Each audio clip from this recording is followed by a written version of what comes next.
Je pensais qu'être belle signifiait que je naviguerais à travers les écueils de la vie et que j'obtiendrais toujours ce que je voulais. Oui, ça semble stupide. Mais au lycée, la vie était tellement plus facile grâce à mon apparence. Il suffisait d'un battement de cils pour que les intellos fassent mes devoirs à ma place. Et les filles m'invitaient à leur fête parce qu'elles savaient que si j'y allais, les beaux garçons viendraient aussi. C'était sympa d'avoir l'attention d'autres garçons, mais je n'étais intéressée que par mon petit ami, Mathieu. Il était en terminale et il était parfait. Il était tellement beau, super intelligent et c'était un pro du sport. Il y avait un tout petit problème. J'étais nulle dans les études. C'était tellement ennuyeux. Mais pour être honnête, cela n'avait pas d'importance de toute façon, puisque j'étais belle, et vous savez, être belle était suffisant. En outre, j'avais une passion. J'adorais chanter et composer de la musique. Je ne les publie pas ou quoi que ce soit, mais je ne vais pas mentir, elles étaient assez captivantes. On a passé un long été ensemble, avant que Mathieu ne parte à l'université. J'ai donc décidé de le surprendre avec une chanson d'amour que j'avais écrite pour lui. Je suis allée chez lui avec ma guitare, prête à lui la jouer, mais avant que je ne commence, il a dit « Marine, je veux rompre. »« Quoi ? Pourquoi ?» J'ai bafouillé. « J'ai rencontré quelqu'un d'autre. Elle n'est pas aussi belle que toi, mais elle est plus intelligente. Nous allons étudier à Stanford ensemble. Soyons réalistes, un endroit comme celui-là est hors de ta portée. » Je n'arrivais pas à croire ce que je venais d'entendre. J'ai attrapé son bras et je lui ai supplié de me donner une autre chance en amour, mais il est parti. Les jours suivants, j'ai continué à l'appeler et à lui envoyer des SMS, mais il m'a complètement ignorée.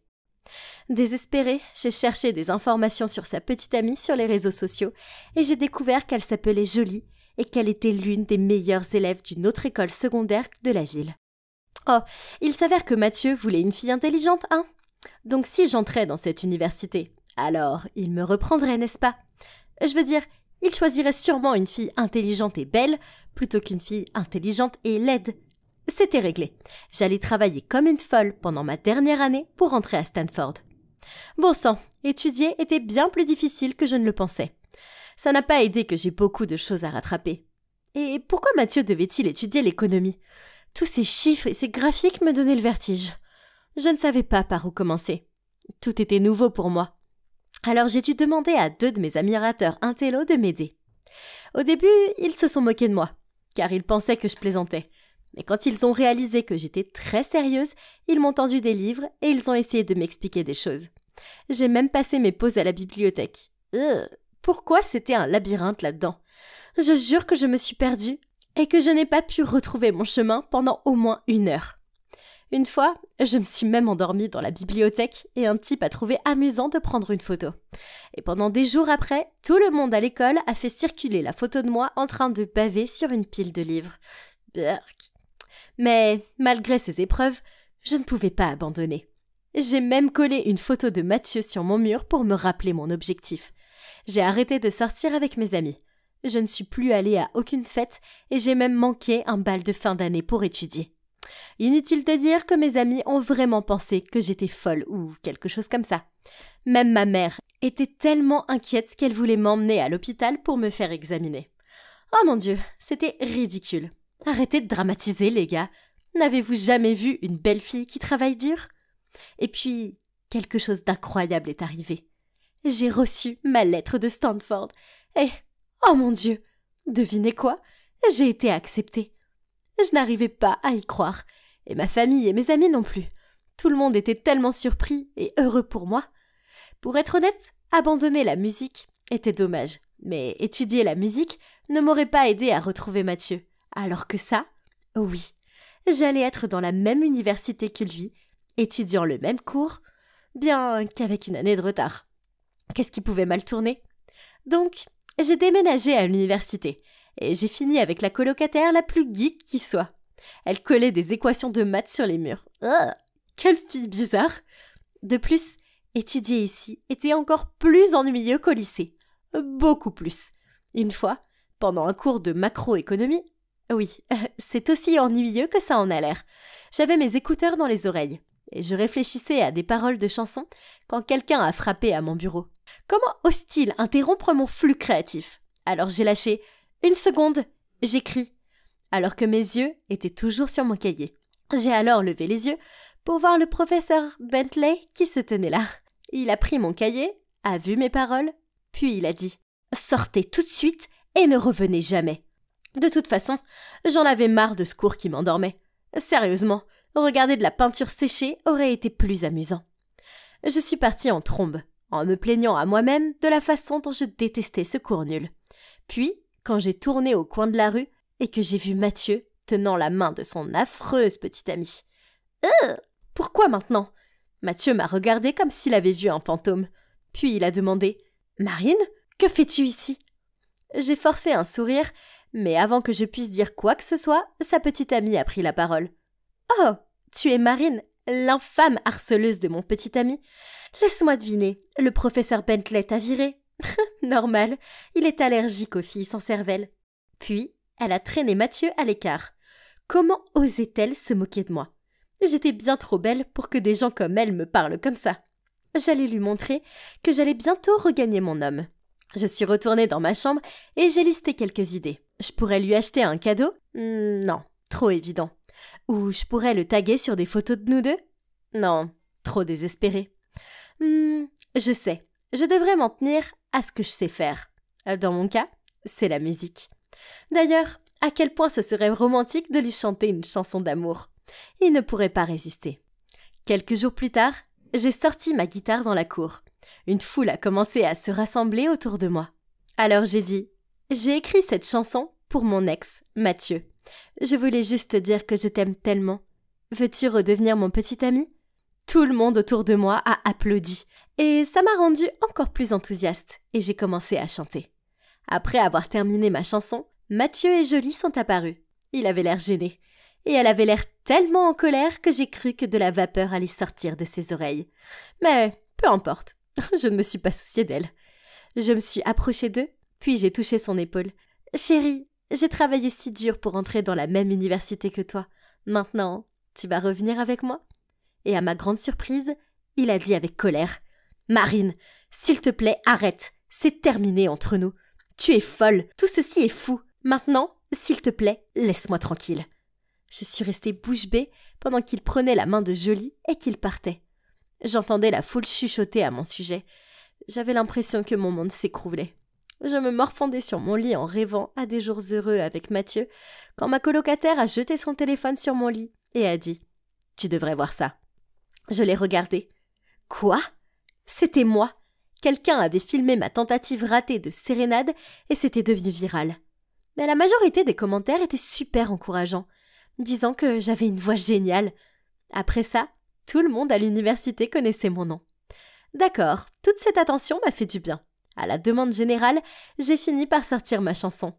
Même le conseil des étudiants de l'université m'a invité à participer à un spectacle lors de la célébration de l'école. Ma vie à l'université s'est tout simplement améliorée, car je faisais ce que j'aimais et je m'étais fait de nouveaux amis. J'étais loin d'être extatique car je détestais mes cours et je n'avais toujours pas reconquéri Mathieu. Un soir, alors que je m'étirais sur le canapé en pensant à Mathieu, un texto est arrivé. Il provenait d'un numéro étrange. Il me disait de me dépêcher d'aller à la cour du dortoir car il y avait quelque chose qui n'allait pas avec Mathieu. Il y avait une énorme foule réunie là-bas. Oh non, ça doit être sérieux. Frénétique, j'ai traversé la foule et c'est alors que j'ai vu Mathieu debout, me tournant le dos au milieu de bougies en forme de cœur. Il avait dû m'envoyer le message. J'ai marché vers lui en tremblant et j'ai doucement appelé son nom. Il s'est retourné, s'est mis sur un genou, mais son visage était toujours fixé au sol. Puis à ma grande surprise, il a dit « Je t'aime vraiment et je veux faire partie de ta vie. Veux-tu m'épouser, Jolie ?» Attends, quoi? Jolie? J'ai crié. Il a levé les yeux vers moi et il a bruyamment dit « Marine? Qu'est-ce que tu fais ici ?»« Qu'est-ce qui se passe ?» J'ai regardé en arrière et c'est alors que j'ai vu que certains de leurs amis se tenaient derrière moi avec des photos affreuses de Mathieu et Jolie et aussi des bannières disant « Veux-tu m'épouser, Jolie ?» Ok, donc ce n'était clairement pas pour moi. Soudain, Jolie est apparue et d'une voix moqueuse a dit « D'abord, tu harcèles mon petit ami et maintenant tu gâches notre demande en mariage. Redescends sur terre, il ne veut pas de toi. » Avant que je puisse dire quoi que ce soit, Mathieu m'a crié dessus. « Oh Marine, arrête, je t'en prie, je t'en supplie. Arrête d'être aussi obsédée, ça me rend malade. Je ne t'aime plus et je ne voudrais jamais te reprendre. » Je suis restée là totalement mortifiée.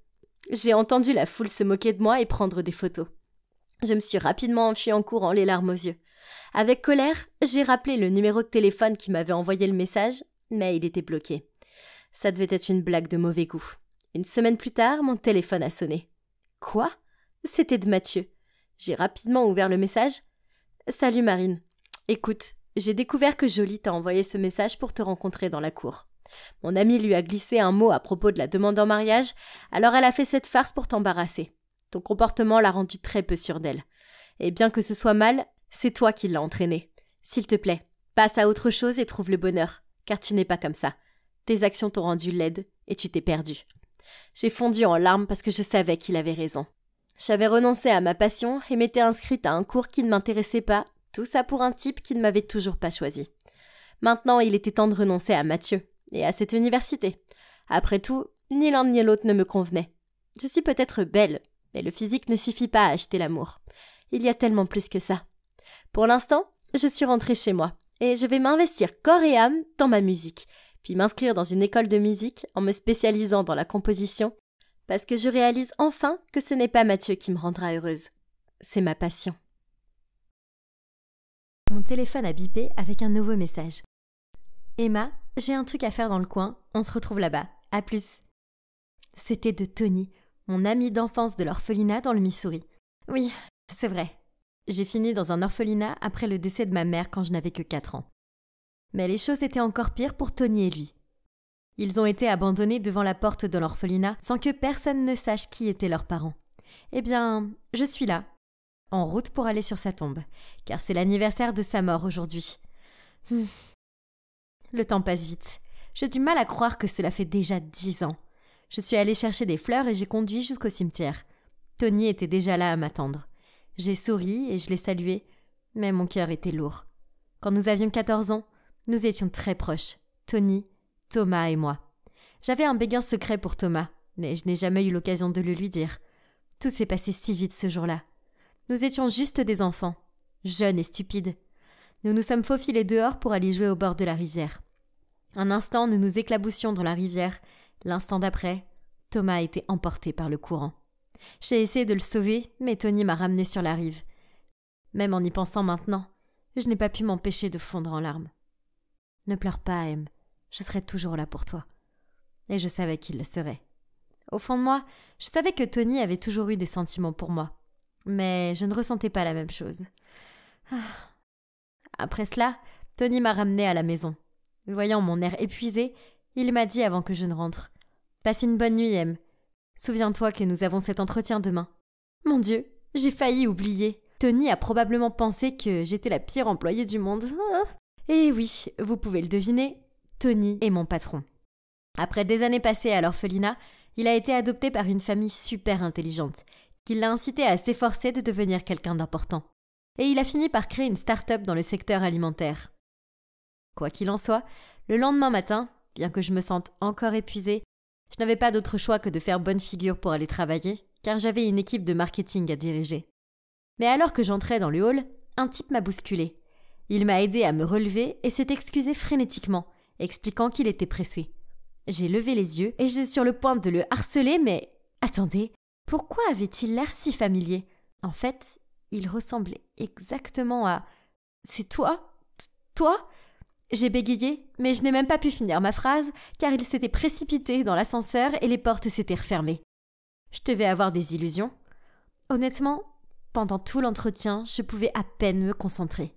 Pouvait-il y avoir 2 personnes qui se ressemblent autant sur Terre ? J'étais perdue dans mes pensées quand le candidat suivant est arrivé. Et c'était lui. Tony et moi étions sous le choc. Il était le portrait craché de Thomas. Mais ce n'était pas possible. Je veux dire, Thomas était mort il y a des années. Nous étions tous les deux trop abasourdis pour dire quoi que ce soit, jusqu'à ce que sa voix brise le silence. « Bonjour, je suis Dustin et je suis ici pour un entretien pour le poste de marketing. » J'ai regardé Tony et il avait l'air aussi confus que moi. Mais, ouais, ce n'était pas Thomas. Ce type venait de l'Illinois et n'avait jamais été dans le Missouri. Ok, donc voilà le sosie de Thomas. D'accord. L'entretien s'est bien passé. Et même s'il était un peu arrogant, il savait ce qu'il faisait, donc nous l'avons engagé. Quand j'ai quitté la pièce, avec surprise, Dustin m'attendait toujours dehors. Il m'a proposé de m'inviter à déjeuner pour s'excuser. J'ai accepté car j'avais désespérément envie de lui poser plus de questions. Pendant le déjeuner, j'ai continué à mentionner l'orphelinat, certains des hobbies de Thomas et les choses qu'il détestait, mais Dustin n'a même pas sourcillé. J'étais déçue, car j'espérais vraiment que Dustin soit Thomas. Cette nuit-là, j'ai à peine dormi. Je ne pouvais pas m'empêcher de penser à Dustin. C'était ridicule. Mais j'avais toujours eu la forte impression qu'il était vraiment mon amour d'enfance. Soudain, j'ai reçu un message de Tony. « Je t'ai vu traîner avec Dustin. Réveille-toi, M. Ce n'est pas Thomas. » J'avais pas besoin d'entendre ça. Le lendemain, je ne pouvais pas détacher mes yeux de Dustin. Au déjeuner, je l'ai regardé mettre du miel sur sa pastèque et j'ai presque paniqué. C'était exactement ce que Thomas avait l'habitude de faire. « Mon Dieu !» ai-je lâché. J'ai alors raconté à Tony ce que je venais de voir dès qu'il s'est assis. Mais il a juste ri et a dit « Honnêtement, Emma, des tonnes de gens font ça. Tu penses vraiment que notre Thomas pourrait être aussi arrogant ?» Voyant que j'étais toujours étonnée, il a continué. « Mais si tu veux toujours vérifier, donne-lui une pêche. Les choses peuvent changer, mais pas les allergies, n'est-ce pas ?» Oh mon Dieu! Tony était vraiment un génie. Il plaisantait probablement, mais j'étais très sérieuse. Alors le lendemain, j'ai acheté à Dustin une tarte à la pêche pour lui souhaiter la bienvenue dans l'équipe. Mais à ma grande surprise, il la mangeait avec plaisir et semblait tout à fait bien. Ok, clairement j'avais besoin de laisser tomber. Ce n'était pas Thomas, fin de l'histoire. Mais si seulement les choses étaient aussi simples. Et même si je savais que Dustin n'était pas Thomas, je me sentais toujours attirée par lui. Il était intelligent et gentil et tellement amusant. Finalement, nous avons commencé à sortir ensemble et sommes devenus très proches. Nous n'avons rien fait d'officiel, mais nous sortions déjà discrètement ensemble. Cependant, il était impossible de cacher des choses à Tony. Une fois, notre entreprise est allée à un week-end de team building et nous avions organisé une compétition de tennis. Nous devions faire équipe, donc évidemment j'y allais avec Dustin. Mais alors que nous étions sur le point de nous inscrire, Tony est venu me demander d'être sa partenaire aussi. Mon Dieu, c'était tellement gênant. Puis Tony a dit d'un ton très boudeur « Ok, et si on faisait une petite compétition ? Le gagnant fera équipe avec Emma. » Alors, ils ont fait une course de natation. C'était tellement embarrassant. Je savais que Dustin ne savait pas nager, alors j'ai commencé à paniquer. Mais il est quand même entré dans la piscine. Évidemment, Tony a gagné, mais qui s'en soucie ? Il se comportait comme un enfant. Je me suis précipitée pour aider Dustin qui s'est retrouvé à tousser et à s'étouffer dans l'eau à ce moment-là. J'ai réalisé que j'étais en train de tomber amoureuse de lui. Mais depuis, il y avait des rumeurs dans l'entreprise selon lesquelles Dustin ne faisait que flirter avec moi pour obtenir une promotion. Un matin, nous marchions ensemble dans le hall quand deux filles ont commencé à chuchoter à notre sujet. Alors Dustin a pris ma main et est allé directement vers ces filles en disant « J'aime Emma. Qu'est-ce qu'il y a de mal à ça ? Dites-moi. Allez-y. » À ce moment précis, Tony est apparu et a demandé s'il pouvait avoir un mot avec Dustin dans son bureau. J'étais si nerveuse. Maintenant, tout le monde savait que nous étions dans un triangle bizarre et je n'aimais pas ça du tout. Puis un de mes collègues a entendu Tony dire à Dustin que s'il ne me laissait pas tranquille, il serait viré. Je pouvais pas le croire. Je suis allée trouver Tony immédiatement et avant même que je puisse le confronter, il a dit « Oui, c'est vrai. J'ai demandé à ces filles de lancer les rumeurs et j'ai aussi demandé à ce crétin de te laisser tomber. C'était moi. J'ai tout fait. Je ne comprends pas, Emma. Pourquoi je n'ai jamais été assez bien pour toi ? Tony, attends, ça fait 10 ans. Pourquoi tu ne pouvais pas me donner une chance ? Pourquoi tu peux pas laisser Thomas partir ? Un gars qui lui ressemble débarque et tu m'oublies complètement ? C'est un loser comparé à Thomas. Ne t'avise pas de le traiter de loser, j'ai dit. Tu vois, à la fin, tu ne te soucies toujours que de lui. Pas de moi. Tony a crié et est parti en trombe. Je détestais être dans cette situation. D'un côté, j'aimais vraiment Dustin. Mais Tony n'était pas seulement mon sauveur, mais aussi mon meilleur ami, qui était resté à mes côtés dans les hauts et les bas. Quel dilemme. Finalement, j'ai décidé de prendre un peu de distance avec Dustin, jusqu'à ce que les choses se calment. Peut-être qu'alors, les rumeurs cesseraient et que les gens arrêteraient d'être si négatifs à son égard. Mais ça n'a pas été le cas. Vous voyez, notre nouveau produit, qui n'était même pas encore sorti, est soudainement apparu sur le site de notre concurrent direct. Quelqu'un a dû faire fuir le fichier confidentiel ? Mais qui ? Une enquête a été ouverte et tous nos ordinateurs ont été vérifiés. Vous n'allez pas le croire, mais l'équipe informatique a réussi à récupérer un email supprimé qui avait été envoyé à nos rivaux depuis la boîte d'envoi de Dustin. Dustin a nié et a demandé à vérifier les caméras de surveillance. C'est ainsi que nous avons surpris Mike, l'un de nos principaux employés, en train de faire quelque chose en cachette sur l'ordinateur de Dustin, et dire qu'il a fait porter le chapeau à Dustin. Après que la vérité ait éclaté, Je suis allée voir Dustin, mais il semblait furieux en disant « Tu penses que je suis un con aussi, n'est-ce pas? C'est pour ça que tu m'as fait la tête. » Je lui ai dit que je n'avais jamais cru qu'il l'avait fait. Puis j'ai pris sa main. « Je suis désolée, c'est juste que je traversais une période difficile. » Et on s'est serré dans les bras. Oh là là, il m'a tellement manqué. Mais le drame ne s'est pas arrêté là. La fuite d'informations avait causé d'énormes pertes à notre entreprise. Nous avions des milliers de réunions et le stress était surnaturel. Me sentant si dégonflée, je suis montée sur le toit pour prendre l'air. Soudain, j'ai entendu la voix de Dustin quelque part. Il était au téléphone avec quelqu'un qui parlait d'un plan pour voler les produits de notre entreprise. Pas question. Sans même réfléchir, je me suis précipitée vers lui et lui ai arraché son téléphone pour voir à qui il parlait. Mike ? Oh mon Dieu ! Était-il complice depuis le début ? J'étais tellement en colère, mais en fait, plus déçue. Je lui ai donc demandé de démissionner et de ne plus me voir. Je sais que j'aurais dû le dénoncer à toute l'entreprise au lieu de le laisser partir si facilement, mais j'imagine que mon cœur ne pouvait pas le supporter. Je me sentais si mal, surtout envers Tony, le meilleur ami qui a toujours été à mes côtés, alors que j'étais occupée à courir après un abruti. J'ai perdu le contact avec Dustin après ça, et j'ai à peine eu le temps d'y penser car notre entreprise était au bord de la faillite. Mais un jour, j'ai reçu un appel de sa part, suivi d'un message disant « S'il te plaît, ne m'ignore pas, j'ai quelque chose d'important à te dire. » Nous nous sommes donc retrouvés le lendemain dans un café, et dès que je l'ai vu, je lui ai dit « Écoute Dustin, j'en ai assez de tes mensonges. S'il te plaît, va droit au but. » Et il a répondu « Emma, j'admets que je suis venue travailler pour ton entreprise seulement pour voler tes idées. Mais vous voir toi et Tony après toutes ces années, et retomber amoureux de toi, eh bien, ça ne faisait pas partie de mon plan. » J'étais confuse. Après toutes ces années, de quoi tu parles ? Puis, il a montré son poignet et il portait un bracelet de l'amitié. Tu te souviens de ça ? Tu me l'as donné pour mon anniversaire il y a 10 ans. Oh mon Dieu ! Qu'est-ce qui se passait ? J'en croyais pas mes yeux. J'avais donné ça à Thomas, mais alors, pourquoi ? Mais la pêche, j'ai continué. Il s'est mis à rire et a dit « J'ai entendu votre plan, alors j'ai pris des médicaments contre les allergies juste avant. » Puis il a continué en expliquant qu'il s'appelait Thomas et qu'il avait eu la chance d'être sauvé ce jour-là sur la rivière. Il y avait une famille qui cherchait son fils noyé dans la rivière, mais au lieu de le trouver, ils ont trouvé Thomas. Et donc ils l'ont gentiment adopté et ont changé son nom pour celui de leur fils, Dustin. C'était insensé. C'était Thomas, juste en face de moi, après toutes ces années. Et devinez quoi ? Son père adoptif est le directeur de notre entreprise concurrente. Et il a demandé à Dustin, enfin je devrais dire Thomas, de venir infiltrer notre entreprise. Thomas n'a cessé de s'excuser, de dire combien ça l'avait tourmenté, que je lui manquais et qu'il devait me dire la vérité. J'avais la tête qui tournait. Tout ça, c'était trop. J'ai besoin d'un moment pour réfléchir à tout ça. Mais en fin de compte, nous avons décidé qu'il pourrait aider notre entreprise en postant un message pour exposer la vérité. Évidemment, dès que Tony a entendu parler de tout ça, il était furieux. Il était surtout en colère contre moi parce que j'avais couvert Thomas. Il a même arrêté de me parler pendant un moment. Mais à part ça, après le poste de Thomas, les choses se sont améliorées pour notre entreprise. Nous avons pu lancer de nouveaux produits comme prévu et il a même apporté un peu de capital pour nous aider dans notre prochain projet. Aujourd'hui, nos entreprises sont toujours rivales, mais au moins, la concurrence est désormais équitable. Quant à Tony et moi, nous avons fini par nous réconcilier. Il est venu me trouver un jour après le travail et m'a dit « Em, je suis vraiment désolée d'avoir été aussi enfantin.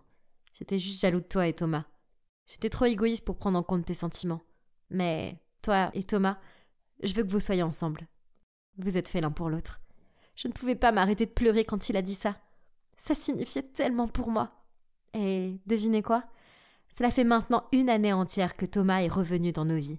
Et nous sommes tous les 3 redevenus les meilleurs amis du monde. Oh, et je devrais probablement ajouter que Thomas et moi sommes fiancés. Nous sommes si heureux. Et nous avons même ouvert un orphelinat ensemble pour les enfants sans abri comme nous. J'ai traversé de nombreuses phases, mais je trouve enfin la paix dans ma vie. Je suppose que tout s'est arrangé après tout. Hey! J'ai essayé de te trouver à l'école aujourd'hui. J'ai 2 grandes nouvelles. Et c'est mauvais. Vraiment mauvais. Quoi ? Crache le morceau. Maman dit que nous allons déménager en Californie à la fin du mois. Quoi ? Pas question. C'est à 2 jours de route d'ici. Ouais, je sais. Mais maman va épouser David. Le même David qui a peur des araignées, des cafards et de tout. Oui, ce type même. Il essaye d'attirer son attention depuis des années. Il lui envoie des fleurs, joue de la guitare sous notre porche. Et la semaine dernière, il a même grimpé sur le chêne pour pouvoir lui offrir des fleurs par la fenêtre de sa chambre. Ok, c'est un peu effrayant. Oui, tu as vu? Non, tu sais, le pire, c'est que je dois être transférée dans une autre école. Non, non, non! Lisa ne pouvait pas déménager. Avec qui je m'asserais au déjeuner? Avec qui je regarderais des films ringards? Oh, nous avons été meilleures amies pendant des années. Nous ne pouvions pas être séparés comme ça. Personne ne me comprendrait jamais comme elle. Nous sommes comme les deux moitiés d'un tout. Son père était décédé, elle n'avait que sa mère, alors que je n'avais que mon père. Et oui, c'était mon formidable papa. C'est juste lui et moi, depuis 10 ans. Je me souviens encore de cet après-midi où ma mère a pris sa valise et est partie avec un autre homme. Après ça, papa et moi sommes revenus ici, dans notre ville natale du New Hampshire. C'est seulement quand j'ai grandi que j'ai découvert que maman et son amant avaient tout escroqué à papa. Alors depuis, papa s'est démené pour ouvrir son propre garage de réparation pour subvenir à nos besoins. Ce n'était pas juste. Mon père est un héros et il mérite d'être avec une meilleure femme. Attendez. Oui, il en mérite une meilleure. Et qui serait meilleure que la mère de Lisa? Je devais parler de mon plan à Lisa maintenant. Donc, j'ai immédiatement couru dans ma chambre et je lui ai téléphoné. « Hey, j'ai le plan le plus génial qui soit pour vous garder, toi et ta mère, ici avec moi. S'il te plaît, je suis toute oui. N'importe quoi. Je veux vraiment pas déménager en Californie. Ok, écoute, on va arranger le coup entre ta mère et mon père. C'est un bon gars. Et ça veut dire que nous serons sœurs. Nous avons toutes les deux crié de joie. Lisa a toujours voulu avoir un père. Un gentil. Pas ce David. Je pouvais voir l'envie dans ses yeux quand je parlais des farces amusantes que je faisais à mon père. Alors qu'à l'inverse, j'avais mal au cœur quand elle me parlait des journées gâteries qu'elle passait avec sa mère. Ok, d'abord, la recherche est importante. Nous avons passé toute la nuit à regarder leur horoscope, le calculateur d'astrologie des noms et même la physionomie. Waouh, ils sont compatibles à 98%. Mais rien n'est parfait, pas vrai? Mais Lisa et moi allions compenser les 2% manquants. Le lendemain, nous étions toutes les deux des zombies à cause du manque de sommeil. Mais au moins, le plan approprié avait été établi. J'ai dit à Lisa de dire à sa mère, Marie, de venir samedi pour mon anniversaire. Ouais, c'est pas vraiment mon anniversaire. Mais elle est présentatrice pour une grande chaîne d'information, donc elle est très occupée. Nous devions inventer une occasion spéciale pour qu'elle ne puisse pas dire non. Puis j'ai dit à mon père de préparer son plat préféré pour accueillir mes invités spéciaux. Impossible pour Marie de résister. Ce jour-là, j'ai aidé papa avec les ingrédients quand j'ai entendu la sonnette. J'ai ouvert la porte pour voir Lisa, se tenant là, avec un gâteau d'anniversaire rose givré. Et à ses côtés se trouvait sa mère. « Joyeux anniversaire, ma puce. Celui-ci est pour toi. » Oh, quelque chose sent très bon. Et si familier. Elle continue. « Bonjour. Marie? Jack? Pourquoi es-tu là? Pour l'anniversaire d'Émilie? Et toi? Je suis son père. Et pour info, aujourd'hui, ce n'est pas son anniversaire. Ouais, crétin, dit Marie dans un souffle en roulant des yeux. Excuse-moi. Tu m'as largué sans raison, alors c'est quoi cette attitude? Oh, vraiment? Sans raison. Mes yeux passent de Marie à papa. Pourquoi se criait-il dessus? C'était très confus, mais je pouvais deviner qu'ils sortaient ensemble. Oh mon Dieu, le monde est si petit. Ok, peu importe parce que c'est l'heure du déjeuner maintenant. Et waouh, le légendaire pain de viande de papa sentait super bon. On s'est assis et Marie a regardé papa en prenant une bouchée. Puis elle a lâché. Oh waouh, je suppose que certaines choses ne changent jamais? Ta nourriture est toujours super salée. Ah vraiment? Mais si je me souviens bien, quelqu'un demandait même quand même plus. Incroyable. Excusez-moi, mais vous vous connaissez? Lisa a innocemment interrompu. Il y a eu un silence gênant, puis papa a dit. Oui, on se connaît. Mais c'est la première fois que je vois Marie depuis notre rupture, juste après que j'ai visité son studio pour la première fois. Marie avait l'air troublée en répondant. Lisa, tu n'aurais pas dû me piéger pour venir ici. Finis ton repas et on s'en va. En entendant cela, papa a ordonné à Lisa et à moi de monter dans ma chambre pour qu'il puisse parler à Marie en privé. Seulement, nous nous sommes cachés derrière le canapé et nous avons écouté. Il s'avère que ce jour-là, Marie a emmené mon père dans un studio pour assister à son premier tournage en tant que présentatrice du journal télévisé. Après cela, elle est passée par la salle d'attente et a entendu papa parler à quelqu'un. J'ai clairement entendu cette personne te demander comment j'étais. Et tu as dit que j'étais toujours la même Marie. As-tu la moindre idée que j'ai passé 2 heures au maquillage et que j'étais très contente de te montrer? Papa a essayé d'intervenir mais Marie ne lui a pas laissé le temps. Pire encore, plus tard, tu leur as même dit que tu étais ravie que je ne sois plus ta petite amie pour longtemps.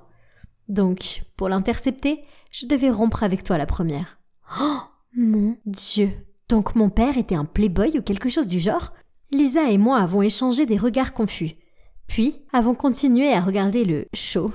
Mon père était abasourdi, puis il a dit d'une voix impuissante. « Oh Marie, les choses ne se sont pas passées comme ça. J'ai dit que tu n'avais pas changé parce que tu es toujours aussi belle que le jour où je t'ai rencontrée. Et à propos de l'autre chose, oui, j'avais préparé une bague pour te demander en mariage, pour que tu ne sois plus ma petite amie, mais ma femme. » Quoi? Donc, ils ont rompu à cause d'un malentendu absurde et ont perdu le contact depuis. Bon sang, je pensais que les adultes étaient censés savoir ce qu'ils faisaient. Ça ne semblait pas être le cas parfois. Marie a fait un sourire gêné à papa et lui a dit qu'ils pouvaient être amis. Puis elle a parlé de David et du fait qu'elle allait l'épouser le 22 décembre. Non! Mais nous ne pouvions pas laisser faire ça. Il devait y avoir un autre moyen de les réunir. Mais cette route était pleine d'épines et de pics, surtout quand papa a lâché une bombe. Sa nouvelle petite amie, Annabelle. Quelques jours plus tard, alors que je travaillais sur mon projet artistique, papa est entré dans la pièce avec elle. Excusez-moi, elle portait cette robe bodycon super serrée et elle avait au moins 7 couches de maquillage. Puis, elle a même osé prendre la photo de moi avec maman et a souri. Oh, comme c'est gentil. Je me suis précipitée vers elle, la lui ai arraché des mains et j'ai crié « Ne touche pas à mes affaires, je ne t'aime pas !» Elle m'a immédiatement rejeté un regard furieux. Mais en voyant papa descendre de l'étage, elle a soudainement souri et m'a serré dans ses bras en me murmurant à l'oreille. « Tu ne veux pas? Mais tu dois. » Bon sang, quel serpent venimeux. Mais le pire, c'est que quand elle est partie, papa avait ce sourire stupide sur son visage et il m'a demandé si je voulais qu'elle soit ma nouvelle maman. Oh non, elle l'avait hypnotisée à coup sûr. Dans la précipitation, j'ai appelé Lisa pour lui en parler. Elle a eu l'idée de demander à sa mère de nous rejoindre au marché de Noël cette semaine. Pas de chance, elle a refusé. Apparemment, elle avait trop de préparatifs de mariage à faire. Ah! Et si vous pensez que ça ne peut pas être pire, alors papa a invité Annabelle. Donc, Lisa a demandé à sa mère de la laisser rester avec moi pendant quelques jours afin que nous puissions donner quelques leçons à cette Annabelle. Que les farces commencent. Ce matin-là, Annabelle s'est présentée dans une robe bleu clair chic et a demandé à papa de lui apporter une gaufre recouverte de chocolat. Quel dommage que je l'ai accidentellement fait tomber sur sa tenue. Oups! Puis, une fausse mouche est tombée par hasard dans son chocolat chaud. Ses yeux sont presque sortis de leur orbite quand elle l'a bu. Mais elle nous a juste fait un sourire en coin. Puis elle a attrapé le bras de mon père et s'est blottie contre lui. Incroyable. Mais vous savez, on combat le feu par le feu. Quand papa est allé aux toilettes, avec des yeux brillants, j'ai dit « Annabelle, j'admire vraiment une personne gentille comme toi. Mon père n'est qu'un mécanicien avec 1 500 $ par mois, mais tu l'aimes quand même. » Bien sûr que ce n'est pas vrai. Il dirigeait sa propre entreprise. Mais peu importe. Pas possible. Il a l'air riche pourtant. Oh, il était probablement juste désespéré pour attirer ton attention. Il s'est un peu vanté. Et tu es fière de ça. Ce n'est pas drôle, chérie. Je ne joue pas dans la même catégorie que ton papa. Il n'y a pas moyen que je supporte un morveux comme toi pour un homme aussi pauvre. Juste à ce moment-là, mon père est revenu et, sans surprise, ils ont rompu. Maintenant qu'elle était hors jeu, papa était libre de conquérir Marie, n'est-ce pas? On est rentrés tous les 3 à la maison et j'ai remarqué que papa agissait bizarrement. Il faisait les 100 pas devant la porte. Puis quand Marie est arrivée pour prendre Lisa, il a sauté sur la porte et lui a dit « As-tu pensé à nous depuis ?» Elle n'a rien dit, mais j'ai remarqué qu'ils échangeaient des regards désolés. Leur amour l'un pour l'autre était manifestement si réel, puisqu'ils se connaissaient depuis qu'ils n'avaient rien. Et pourtant, ils ne faisaient rien à ce sujet. Nous étions déjà le 20 décembre, ce qui signifie qu'il ne restait que 2 jours avant le mariage. Je ne pouvais pas laisser notre plan tomber à l'eau comme ça. J'ai immédiatement pris mon téléphone pour appeler Lisa. Mais la sonnerie était à côté de moi. Elle avait laissé son téléphone chez moi. Mince. Le lendemain matin, je suis passée devant chez elle pour aller à l'école comme d'habitude. Mais il n'y avait personne. Et elle n'était pas à l'école non plus. Oh mon Dieu, avait-il déjà déménagé chez David ? Je l'ai dit à mon père dès mon retour à la maison. Il a réfléchi une seconde, puis m'a demandé de monter dans la voiture dès que possible pour aller en Californie. C'est ainsi que notre voyage de 2 jours a commencé. Quand nous sommes arrivés au lieu du mariage, il était vide. Oh non, nous sommes arrivés trop tard. Papa avait l'air dévasté. Alors j'ai mis mon bras autour de lui et j'ai commencé à le faire sortir de là. Mais alors le réceptionniste est apparu et a dit « Oh, ils ne vous ont pas prévenu non plus ?» Le mariage a été annulé. Le visage de papa s'est illuminé et nous avons tous les deux couru vers la voiture et commencé le long trajet de retour. On avait l'impression d'être dans la voiture depuis des lustres et il ne restait plus que 2 heures avant le réveillon de Noël. Les routes étaient pleines de belles décorations de Noël. J'ai regardé par les fenêtres et j'ai vu des gens se rassembler avec leur famille pendant que papa et moi étions en train de conduire sans arrêt. C'est triste. Nous sommes allés directement chez Lisa et Marie, mais elles étaient parties. Alors, nous nous sommes assis dans le froid glacial sur le pas de leur porte et nous avons attendu. Papa s'est endormi, sa tête reposant sur mon épaule. Béni soit-il. Puis, je les ai vus marcher vers nous. Oh les gars, vous auriez dû voir leur visage choqué. J'ai secoué papa pour le réveiller et il a regardé Marie. Elle a laissé tomber ses sacs et nous a regardés avec étonnement. Puis, Lisa a raconté toute l'histoire. Il s'avère qu'en route pour la Californie, ils ont rencontré 2 voleurs amateurs qui les ont forcés à sortir de la voiture. Marie les a immédiatement frappés avec son sac à main pendant que David s'enfuyait et se cachait derrière un arbre avec Lisa. Une fois les voleurs partis, Marie a dit à David du fond du cœur que, bien que David soit riche, ce n'est pas ce qu'elle veut, mais qu'elle a besoin d'un homme qui puisse la soutenir et la protéger. Elle avait été flattée par ses gestes d'amour, touchée par sa pertinence et pensait que l'amour pouvait être cultivé.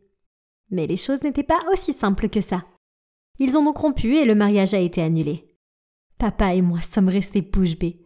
Puis, les yeux piqués de larmes, mon père a dit « Marie, je suis désolée de t'avoir laissé partir. Mais il n'est pas trop tard, n'est-ce pas ?» Juste après, il a sorti de sa poche la vieille bague de ce jour-là, s'est agenouillé et a dit « Marie, veux-tu m'épouser ?» Elle pleurait en répondant « Oui !» Lisa et moi débordions de bonheur. Donc maintenant, nous avons toutes les deux une maman et un papa, et nous sommes presque des sœurs. Youpi! C'est le plus beau Noël du monde. En raison de la nouvelle vague de Covid-19, les autorités imposent un confinement national qui devrait durer 2 semaines. Le confinement commencera à partir de minuit. Oh non, je dois retourner à mon dortoir. On ne devrait pas perdre plus de temps à parler avec cet abruti de toute façon. J'ai attrapé mes affaires en toute hâte, puis soudain, la sonnette a retenti. Je reviens dans une seconde. Stéphane est allé répondre à la porte tandis que je n'avais d'autre choix que de l'attendre. Bon sang, toute cette situation de pandémie était si inquiétante. Et je n'étais pas d'humeur à recevoir d'autres mauvaises nouvelles. Depuis le salon, je pouvais entendre la voix de celui qui se tenait devant la porte. « Hey, il y a une chance que je puisse m'incruster ici pour un moment ? » « Bien sûr. Mais reprends vite ta vie en main, d'accord ?» « Olivier ?» Olivier s'est retourné pour me regarder. Ses yeux se sont élargis quand il a réalisé qui j'étais. Et il a maladroitement détourné le regard. « Donc, vous vous connaissez tous les deux ?» Stéphane nous a regardés confus. Il y a eu un silence, gênant entre nous 3, avant qu'il ne réponde. « Alors, Juliette, voici Olivier. C'est mon ami de l'équipe de hockey de l'université. Olivier, voici Juliette, ma bonne amie du lycée. » Bon sang, ça a atteint un nouveau niveau de malaise. Olivier s'est alors raclé la gorge. « Alors, où est-ce que je dors, Steph ?» Puis, il s'est dirigé directement vers la chambre que Stéphane a désignée en bâillant, en me disant qu'il allait dormir en premier. Stéphane a ri et s'est tourné vers moi en disant « Il a toujours été comme ça. Nous étions assez proches à l'université. Il vient dormir chez nous parfois. » J'ai bégayé. « Stéphane, c'est le gars dont je te parlais, celui qui m'a largué. » Stéphane a jeté un regard étonné, mais il n'a rien dit. Ah, je n'étais pas du tout d'humeur à ça. Je pense que c'est mieux si je m'en allais. Et juste quand je pensais que ça pouvait pas être pire, j'ai reçu un coup de fil. En me voyant paniquer pendant que je prenais l'appel, Stéphane a dû sentir que quelque chose n'allait pas. Il m'a demandé dès que j'ai terminé l'appel. « Est-ce que tout va bien ?» C'est ma colocataire. Elle vient de me dire qu'il y a eu un cas positif dans notre dortoir. Je peux pas y retourner tant que la quarantaine n'est pas terminée. Oh non, qu'est-ce que je suis censée faire? Toutes mes affaires sont dans mon dortoir et je peux pas conduire jusqu'à ma ville natale. C'est très loin et il est déjà tard. Je n'arriverai nulle part avant le confinement. Et rester dans des hôtels pendant 2 semaines n'était sûrement pas un choix intelligent. Juliette, tu peux rester ici. Stéphane m'a souri gentiment.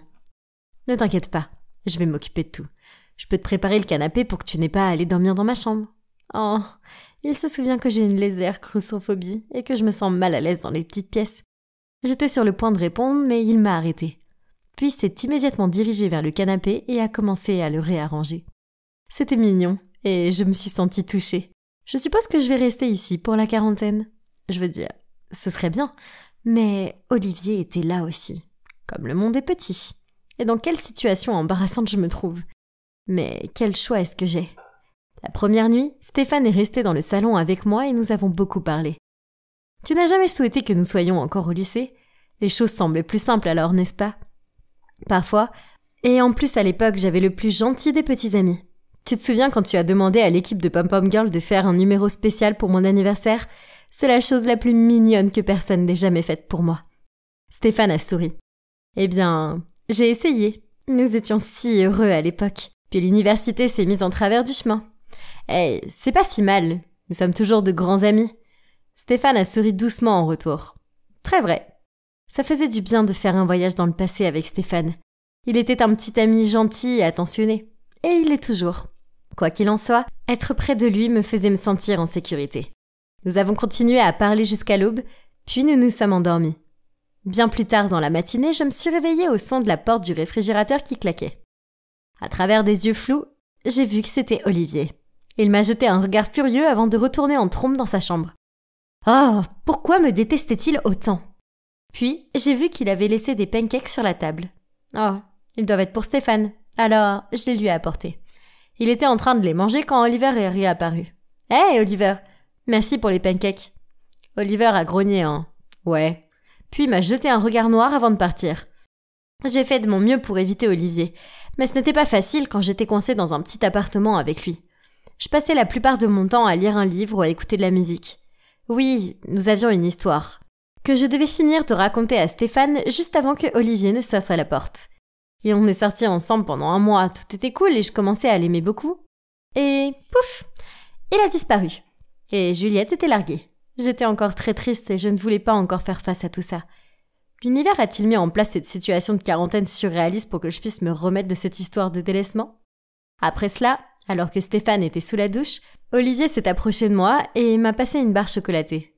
J'ai posé mon livre et je lui ai pris. Mais seulement parce que je ne voulais pas être impoli. Ensuite, il s'est maladroitement perché sur le bord du canapé et a dit « C'est quoi l'histoire entre toi et Stéphane ?»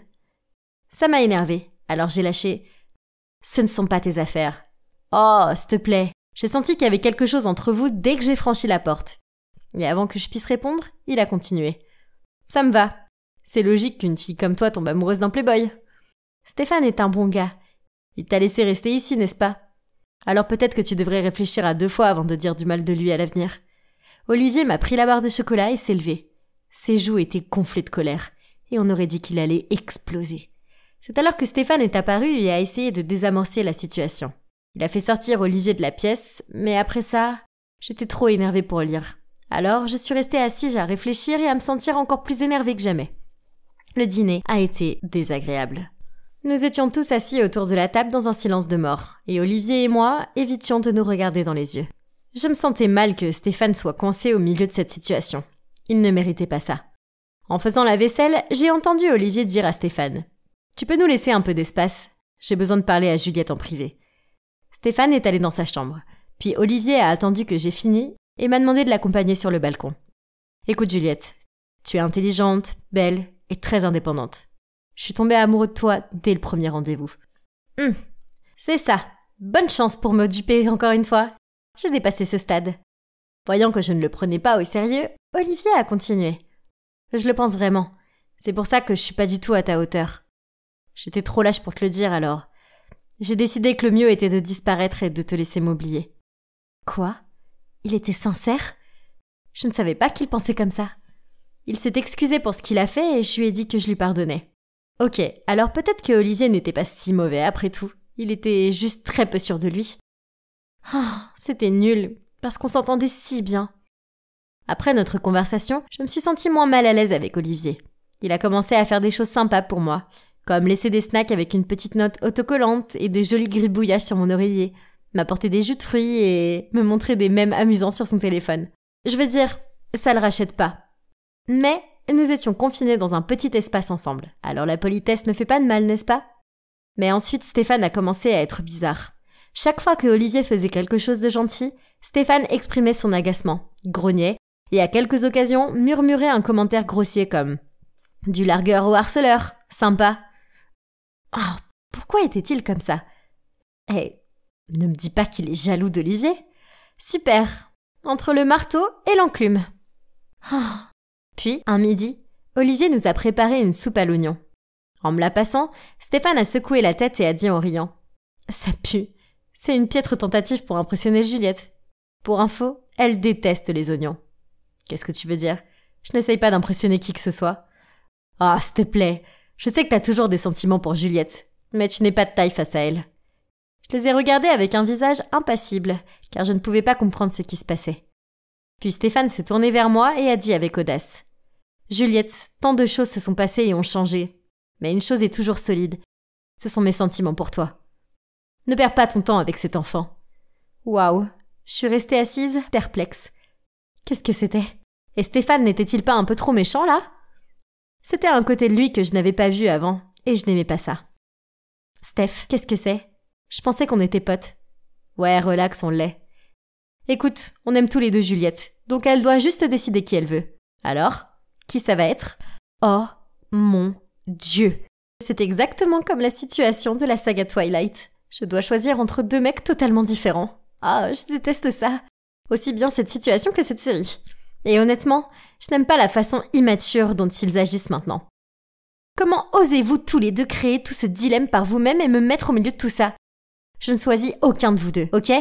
Vous avez tous les deux eu une chance avec moi et vous l'avez laissé partir. Je veux rester amie, mais c'est tout. Je suis partie en pensant que ce serait la fin de tout ça. Oh, combien j'avais tort. Une fois, je regardais un film seul et je me suis levée pour aller aux toilettes. Quand je suis revenue, ils étaient tous les deux assis sur le canapé se disputant pour savoir qui devait rester et s'asseoir avec moi et qui devait partir. Fatiguée, j'ai crié. « Vous allez arrêter ça tous les deux. Tu m'as quitté pour l'université et toi pour tes propres insécurités. Et aucun d'entre vous n'a agi comme un adulte. Je veux un petit ami sur qui je peux compter. Et ce n'est clairement aucun de vous deux. En ce qui me concerne, tous les sentiments romantiques que j'avais envers vous deux sont bel et bien du passé. » Ils m'ont tous les deux jeté des regards stupéfaits et un silence plus gênant a prévalu. C'était un peu dur pour eux. Malgré tout, ils avaient besoin de connaître mes sentiments pour arrêter leurs propres illusions et cesser de se battre en vain. Heureusement, la quarantaine était presque terminée. Donc au moins, je serais sortie de cet appartement étouffant dans 2 jours. Oh mon Dieu, c'était les 2 jours les plus longs de tous les temps. Personne ne se parlait et l'atmosphère était horrible. Quand ça s'est finalement terminé, j'ai murmuré un rapide « merci » et je me suis précipitée vers la porte. « Juliette, on est toujours amis, non ?»« Ouais, tu es toujours mon amie aussi, n'est-ce pas ?» Stéphane et Olivier attendaient impatiemment ma réponse. Mais je leur ai simplement souri et je suis partie. La vérité est que je ne suis pas sûre de vouloir rester amie avec l'un ou l'autre.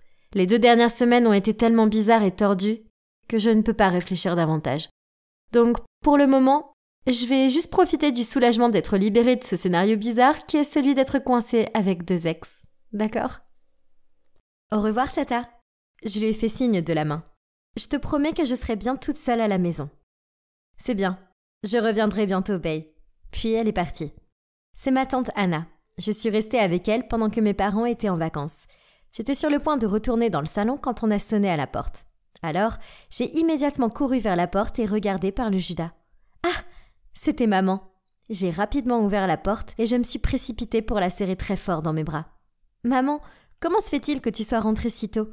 Maman a caressé mes cheveux et m'a dit doucement. « Oh, ma chérie, je suis venue te chercher. Comment puis-je laisser ma petite princesse seule ?» Maintenant, dépêche-toi de préparer tes affaires. » J'ai jeté un regard confus. « Mais tante Anna est à l'épicerie. On ne devrait pas l'attendre ?» Elle a secoué la tête. « Non, chérie, je l'ai déjà appelée. » Nous avons donc rapidement emballé mes affaires. Et maman m'a conduit à l'extérieur vers une voiture plutôt vieille, qui était complètement différente de notre BMW habituelle. « Maman ? Où est papa ? » « Ce n'est pas notre voiture, » lui ai-je demandé. Elle s'est agenouillée devant moi et m'a dit en souriant. « Papa nous attend à la plage. On va bien s'amuser. » J'ai sauté toute contente. Youpi ! J'avais hâte de faire des châteaux de sable et de barboter dans la mer. C'était trop cool.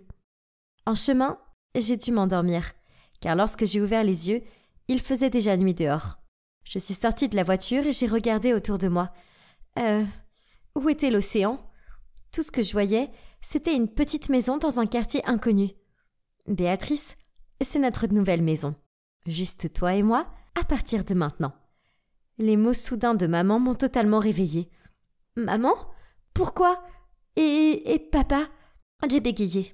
« Écoute, je suis désolée. Je ne peux pas te l'expliquer pour le moment. Tu es trop jeune pour comprendre. J'avais tellement de questions qui tournaient dans ma tête, mais en regardant le visage triste de maman, je savais que je ne devais pas lui en poser plus. Le lendemain matin, je me suis réveillée contente et curieuse de notre nouveau départ ici. J'ai ouvert le rideau et j'ai vu un groupe d'enfants de mon âge qui jouaient de l'autre côté de la rue. Alors sans réfléchir, je me suis précipitée dehors pour les rejoindre. « Bonjour, je suis Béatrice. » Soudain, ma mère est sortie de nulle part, un regard affolé sur le visage en criant « Je t'ai dit de rester à l'intérieur !» et m'a ramenée à la maison. Tout le monde était bouche bée devant nous, y compris l'homme qui vivait de l'autre côté de la rue. C'était si embarrassant. Dès que la porte s'est refermée, sur un ton sérieux, elle m'a dit « Nous venons d'emménager ici. Tu ne devras pas te lier d'amitié avec des inconnus aussi vite. Et ne parle pas trop de toi. D'accord ?» Maman ne s'était jamais opposée à ce que je joue avec d'autres enfants avant. Mais alors, pourquoi maintenant ? Cela n'avait aucun sens. Après cela, elle ne m'a laissé sortir de la maison que pour aller à l'école et elle a toujours gardé un œil sur moi. C'est pourquoi je n'ai jamais pu me faire d'amis ici. Je lui en voulais tellement. Je me sentais si seule. Ce qui est bien, c'est qu'elle n'avait pas beaucoup de règles à la maison. Alors je pouvais passer toute la journée à regarder des dessins animés tout en mangeant des cochonneries, et ça ne la dérangeait pas du tout. C'était génial. Car avant que nous déménagions ici, papa et maman ne me laissaient jamais faire ce genre de choses. Mais finalement, j'en ai eu marre de ces cochonneries. Je me sentais un peu mal. J'avais envie de spaghettis spéciaux de maman avec de la sauce au crabe. Alors je l'ai suppliée d'en faire. Au début, elle a refusé, disant qu'elle était très occupée. Alors j'ai continué à pleurnicher jusqu'à ce qu'elle accepte finalement. Plus tard, je suis allée dans la cuisine pour le dîner et la pièce était un véritable chaos. Des casseroles et des poêles partout. Maman avait l'air aussi désordonnée en me passant une assiette de spaghettis et boulettes de viande au lieu de son plat spécial. Bon, d'accord, ça avait l'air délicieux quand même. Alors j'en ai pris une pleine fourchette sous le regard de maman. De l'eau! J'ai besoin d'eau! Mon Dieu, c'est tellement salé! Maman a rapidement remplacé mon assiette de pâtes par une boîte de poulet frit et a dit « Aujourd'hui, je suis occupée, donc j'ai été un peu distraite. Désolée, chérie. » Sa maladresse m'a fait rire. « Non, c'est pas grave, maman. » Maman semblait en effet très occupée ces derniers temps, car son téléphone sonnait sans cesse. Les appels arrivaient même tard le soir quand je dormais. Alors, elle sortait toujours discrètement pour répondre. Je suppose que c'est difficile d'être une mère célibataire après tout. Alors j'ai essayé d'être plus compréhensive. Et c'est ainsi que le temps a passé. Rester à l'intérieur et ne pas avoir d'amis est devenu la norme pour moi. Pourtant, je m'asseyais souvent près de la fenêtre et je regardais avec nostalgie les enfants qui jouaient dehors. Un jour, alors que je faisais ça, maman est apparue et m'a demandé si je voulais aller au parc d'attractions voisin. Waouh! Y a-t-il quelque chose de mieux que ça? Je me suis levée d'un bond. J'ai applaudi avec enthousiasme et je l'ai prise dans mes bras. Honnêtement, le parc était assez petit et avait l'air un peu fatigué. Mais ça n'avait pas d'importance, car c'était la meilleure journée que j'ai jamais eue. Maman n'a jamais aimé les manèges ou les jeux, mais aujourd'hui c'était différent. Elle était même très contente quand elle a vu le jeu de lancer de sacs de sable, et elle a fait tomber les boîtes de conserve d'un seul coup et m'a fait gagner ce lapin géant en peluche. Je ne l'avais jamais vue s'amuser comme ça avant. Ma mère est tellement cool. Après, maman m'a laissée assise sur un banc et elle est partie acheter des glaces. Soudain, je l'ai vue revenir en courant, et sans glace. Elle m'a pris la main et m'a dit d'un ton pressant « Il faut rentrer à la maison, on déménage ». Donc, nous avons emballé nos affaires et nous sommes partis à la hâte. Je n'arrêtais pas de demander à maman ce qui se passait, mais elle a esquivé mes questions. Pendant le trajet en voiture, je l'ai entendue marmonner pour elle-même. Nous allons dans un nouvel endroit, ce sera excitant, une nouvelle aventure. Oui, tout ira bien cette fois. J'étais peut-être jeune, mais je n'étais pas stupide. Je savais qu'elle cachait quelque chose. Mais c'est ma mère et je ne voulais pas la contrarier en l'assaillant de questions. Alors j'ai gardé le silence et j'ai fini par m'endormir. Une fois de plus, je me suis réveillée dans un endroit inconnu et j'ai regardé par la fenêtre. Je n'étais pas aussi préoccupée par cet endroit que par le précédent. Je ne voulais pas m'y attacher, car je ne savais pas combien de temps il faudrait avant que maman ne nous fasse déménager à nouveau. Mais il y avait quelque chose qui me dérangeait. De l'autre côté de la rue, il y avait un homme qui regardait directement notre nouvelle maison. Il était identique à notre précédent voisin. Peut-être qu'il venait de déménager lui aussi? Quelle coïncidence! J'ai parlé de cet homme à maman, et elle m'a dit qu'elle ne le connaissait pas et m'a sévèrement interdit de le fréquenter. À l'école, j'étais l'enfant bizarre qui ne parlait à personne. Plus je grandissais, plus je me sentais mal. Les autres enfants se moquaient de moi, et je les entendais me traiter de bizarre dans mon dos. Je me sentais si seule et déprimée. Alors à la maison, je m'asseyais souvent près de la fenêtre avec un livre, et j'essayais d'imaginer que les aventures que je lisais m'arrivaient à moi. Pire encore, maman agissait encore plus bizarrement que d'habitude. L'autre jour, en rentrant de l'école, je l'ai trouvée en train de jeter des aliments parfaitement bons hors du réfrigérateur. Certains étaient même tout neufs. Je lui ai demandé ce qu'elle faisait et elle a répondu « Ils ont moisi, alors je m'en débarrasse ». Puis elle a commencé à frotter le frigo. L'odeur ne part pas. Pourquoi ça ne part pas? De quoi parlait-elle? Tout semblait aller bien. Qu'est-ce qui se passe? J'ai alors découvert que maman quittait souvent la maison tard la nuit et ne revenait pas avant l'aube. Je savais que si je lui posais la question, elle ne dirait rien. Alors cette nuit-là, je me suis faufilée dehors et je l'ai suivie. Maman portait des vêtements sombres et un chapeau, et une grande écharpe couvrant son visage, même s'il ne faisait pas si froid dehors. Pourquoi ce déguisement? Puis, pouvez-vous le croire, je l'ai aperçue allant chez le voisin et le câlinant sous son porche. J'ai sauté hors de l'obscurité et j'ai crié « Maman, qu'est-ce qui se passe? Je croyais que nous n'étions pas censés parler à cet homme. » Elle m'a jeté un regard alarmé. À ce moment-là, maman a reçu un texto. D'une voix paniquée, elle m'a dit « Béatrice, on doit partir, maintenant. Je t'expliquerai tout plus tard, je te le promets. » Juste après, l'homme mystérieux nous a fait un signe et nous a dit de monter dans sa voiture. Puis, il a filé dans la nuit. Après avoir repris mes esprits, je me suis tournée vers ma mère et je lui ai demandé « J'espère que t'as une explication à tout cela. » En fait, on est en danger, chérie. C'est ton père. Il est un imposteur. Je m'en suis rendu compte seulement quand j'étais en vacances avec lui et je le fuis depuis. Quoi? Je n'avais jamais soupçonné mon père d'être quelqu'un d'autre. Cela n'avait aucun sens. Puis, à travers les sanglots, ma mère a continué à dire que mon vrai père était en fait membre d'une organisation secrète, mais qu'il avait disparu depuis un moment et que maintenant l'organisation était après nous. Elle recevait souvent des messages et des appels anonymes la menaçant. Elle ne voulait pas que je parle à des étrangers au cas où ils seraient des espions. Et les fois où elle jetait toute la nourriture, c'était parce qu'elle avait reçu des messages menaçant d'empoisonner la nourriture dans notre maison. Elle a essuyé ses larmes puis a dit « Voici Jack. Nous sommes allés à l'université ensemble et il m'a été d'une grande aide. Nous sommes tombés amoureux mais je n'ai pas osé te le dire car j'avais peur que tu ne comprennes pas. » J'ai regardé ce Jack. Je ne sais pas, il y avait quelque chose de bizarre chez lui. Mais peut-être que j'étais juste paranoïaque. Je veux dire, il avait aidé maman, non? Ah, qu'est-ce que c'est? Depuis que j'ai découvert l'organisation secrète, je suis un peu nerveuse. Et s'ils arrivaient soudainement et nous emmenaient maman et moi? Je sais que maman est inquiète aussi, car elle semble si distante. Je veux juste que les choses aillent pour le mieux.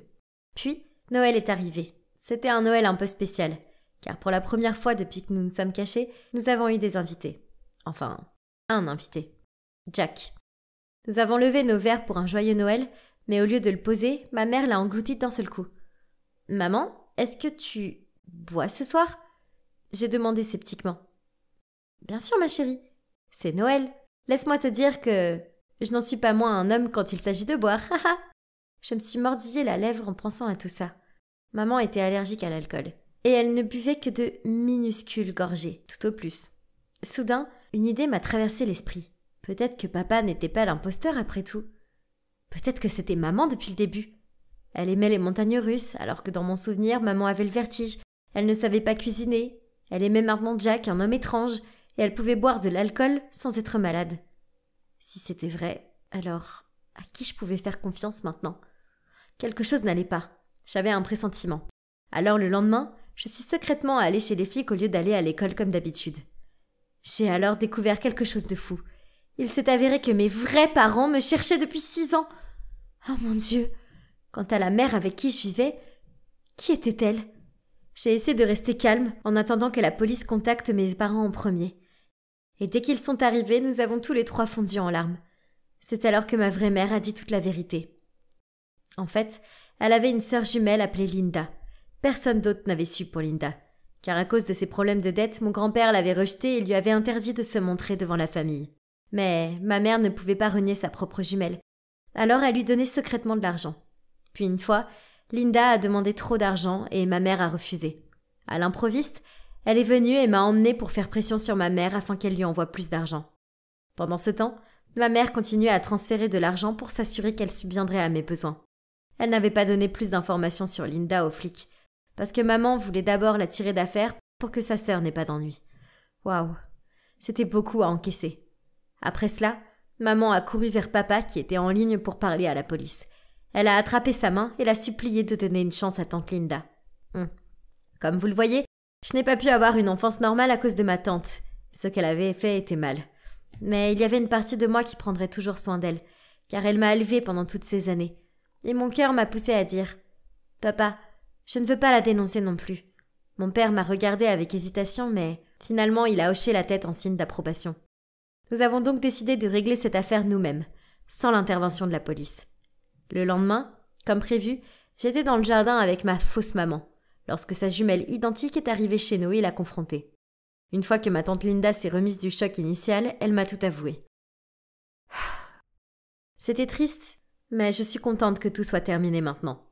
Maman a payé les dettes de sa sœur à une condition, qu'elle ne puisse plus jamais m'approcher. Maintenant, je suis de retour à la maison, avec mes vrais parents. Il va falloir que je m'y habitue, car j'ai oublié comment me faire des amis et sortir seule, ça me rend nerveuse. Il semble que les souvenirs de l'aventure avec ma tante Linda risquent de me poursuivre pendant un certain temps encore. Je sais que je dois essayer d'aller de l'avant. Je ne peux pas revenir sur les 6 dernières années, mais je peux faire de mon mieux pour essayer d'embrasser l'avenir. Ouais, voici un autre lot de factures qui s'ajoute à la pile. Oh, salut, je suis Zoé, une jeune diplômée devenue employée de bureau avec un salaire minable. Je peux à peine payer la nourriture et le loyer, sans parler de ma dette universitaire. Ce ne serait pas si grave s'il n'y avait que moi, car je pourrais me contenter de soupe aux nouilles. Mais je devais aussi penser à Birdie, ma petite sœur. Oh, elle est rentrée de l'école. Zoé, j'ai trouvé papa aujourd'hui. Hein? Je l'ai regardée avec un sourire en coin. En fait, ce n'était pas nouveau. Vous voyez, nos parents sont morts alors que Birdie n'était qu'une petite fille. Alors elle avait envie d'avoir des parents comme ses amis. Elle me disait souvent « Zoé, tu es comme ma maman. Mais Clara et Polly ont aussi des papas et j'en veux un aussi. » Elle était si innocente que chaque fois qu'elle voyait un homme sympathique dans la rue, elle me demandait « Est-ce mon papa ?»« Allez, viens ici. Comment était l'école aujourd'hui ?» ?»« Papa est vraiment très beau et il vit dans une grande maison. Viens, je vais t'emmener le voir. » Oh mon Dieu, ce n'était pas une maison. C'était un manoir. Confuse, j'étais sur le point d'interroger Birdie à ce sujet, mais elle a commencé à sonner la cloche plusieurs fois. Avant que je ne puisse l'arrêter, quelqu'un semblant être le majordome est sorti et nous a joyeusement fait entrer sans poser de questions. C'est bizarre.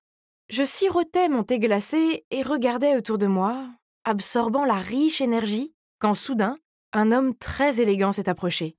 « Le voilà, c'est papa. » Hein? C'était si confus. Et la voir faire un câlin à un étranger était super embarrassant.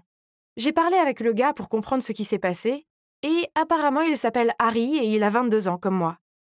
Hein? C'est dingue! Il a l'air beaucoup plus vieux, et il agit comme tel.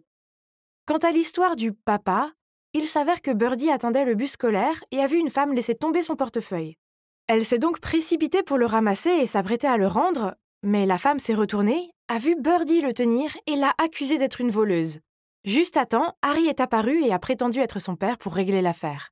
Puis il l'a emmené au manoir et le lui a fait visiter. C'est donc ce qui s'est passé. Oh, ma sœur. Birdie m'a tout raconté. C'est une enfance si précieuse. Je l'adopterai volontiers. Pas question! Pourquoi pas? Tu aimes être ici, pas vrai, Birdie? Zoé, j'aime vraiment cet endroit. Je peux jouer avec Oreo autant que je veux et maintenant, j'ai un papa, tout comme Clara et Polly. Mais je ne peux pas la laisser seule ici. Bien sûr que non. Tu peux rester avec Birdie. Quoi? Comment une si bonne personne peut-elle soudainement tomber du ciel? Sceptique, j'ai dit à Harry que j'avais besoin de plus de temps pour réfléchir. Il a souri et m'a tendu sa carte de visite en me disant de l'appeler quand je voulais. Qu'est-ce que c'est? Harry Atkins, le fils aîné du président de ATLAC Corporation. Incroyable! Son nom était partout sur Internet, comme étant un jeune homme riche et éduqué. Si c'était le cas, alors ça devait être réglo, n'est-ce pas? Oh, je ne peux pas payer tout ça. Ma sœur et moi méritons mieux que cette vie. Et puis, ce serait bien d'avoir un endroit où rester gratuitement, non? Alors, le lendemain, je suis allée voir Harry et je lui ai proposé de l'aider à faire le ménage en échange. Harry a accepté et a présenté un contrat préparé. Un contrat? D'accord, mais il y avait une clause qui m'obligeait à ne pas mentionner que j'étais la sœur de Birdie.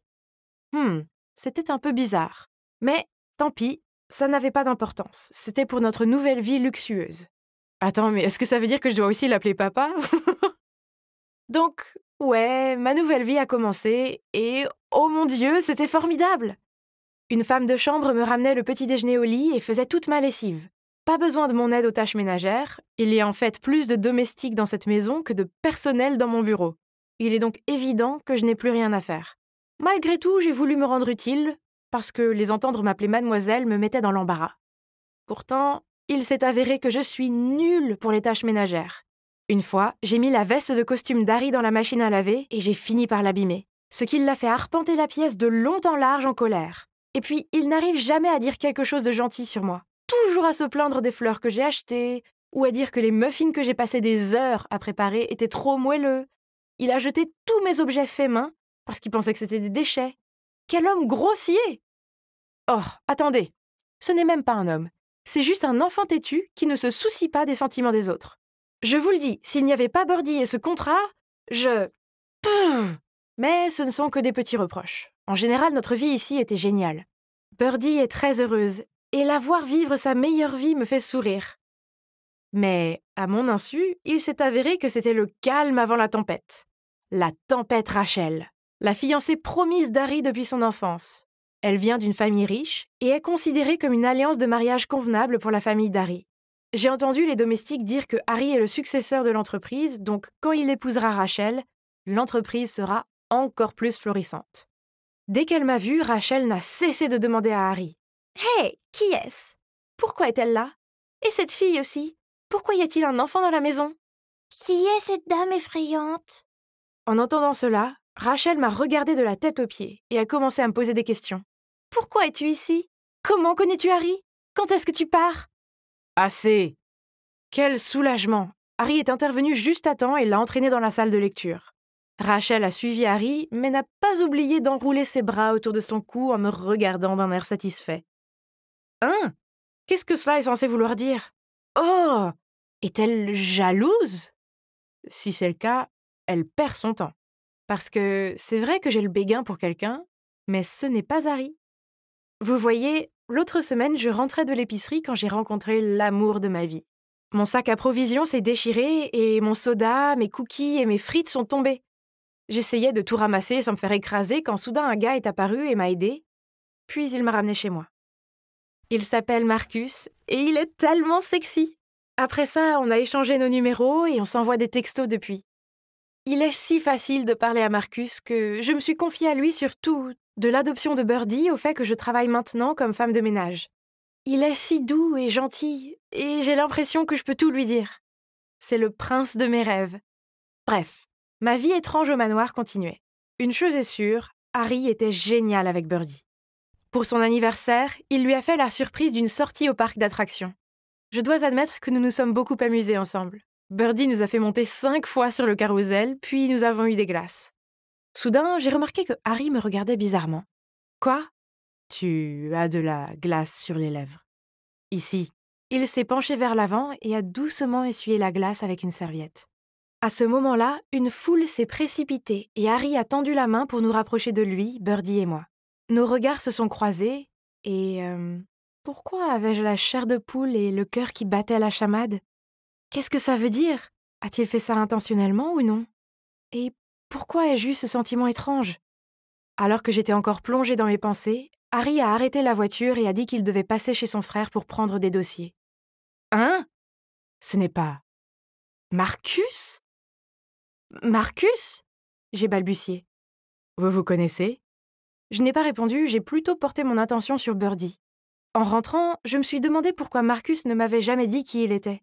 Je lui ai demandé par texto, et il m'a répondu qu'il ne s'entendait pas, donc il ne voulait pas que je le sache.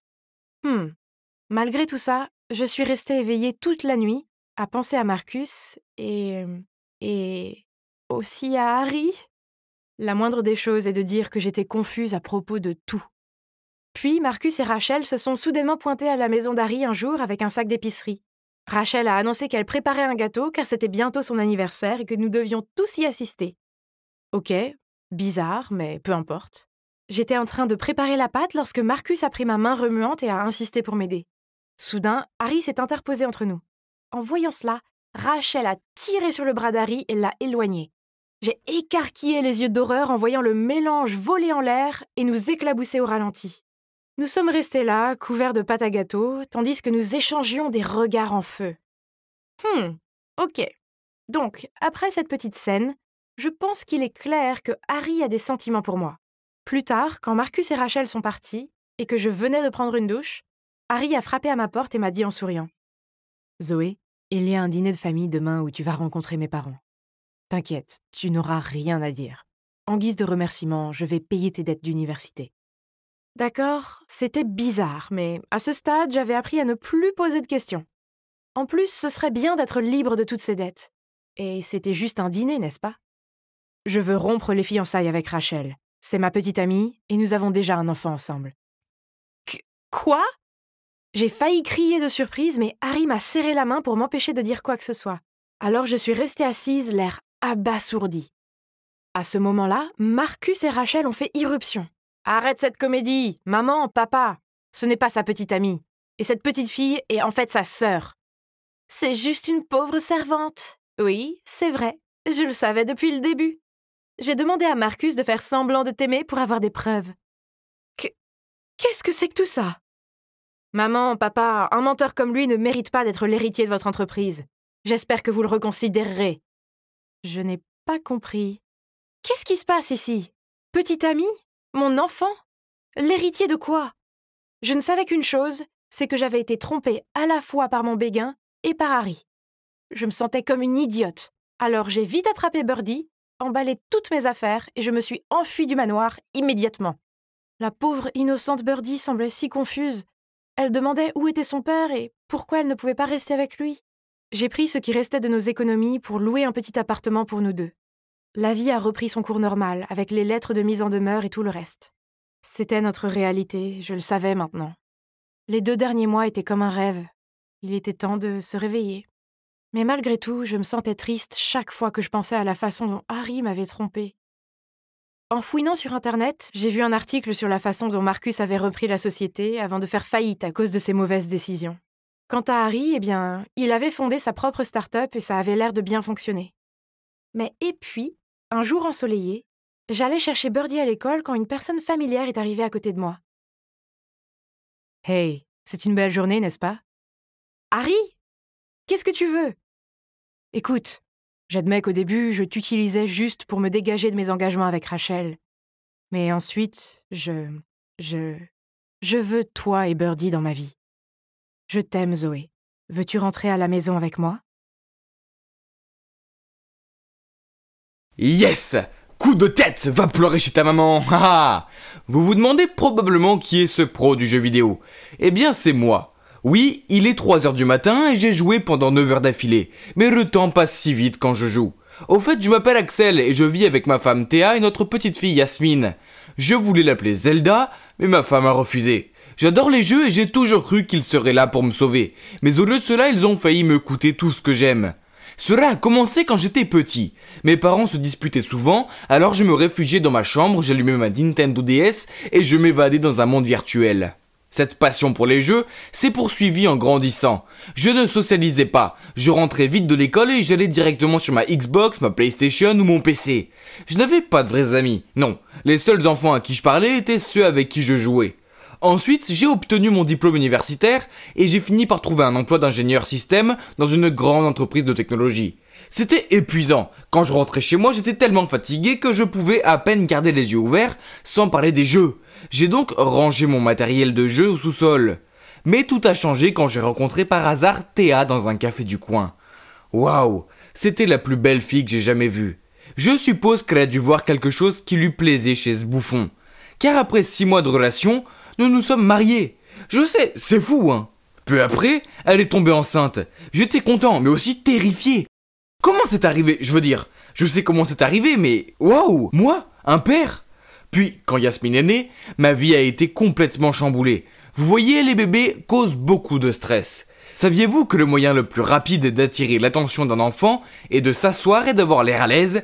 Parce qu'à chaque fois que je faisais ça, elle se mettait à pleurer. Le travail était nul et ma vie de famille l'était aussi. Il n'y avait pas d'échappatoire. J'avais l'impression que j'allais exploser.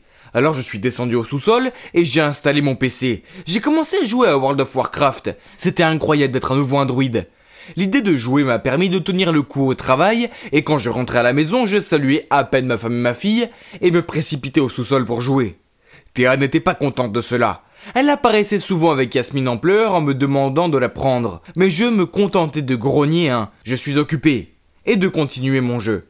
Et c'était elle qui était à la maison toute la journée, pendant que je travaillais comme un fou.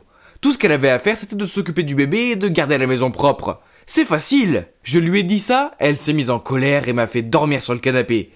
Super! Non, je veux dire vraiment super!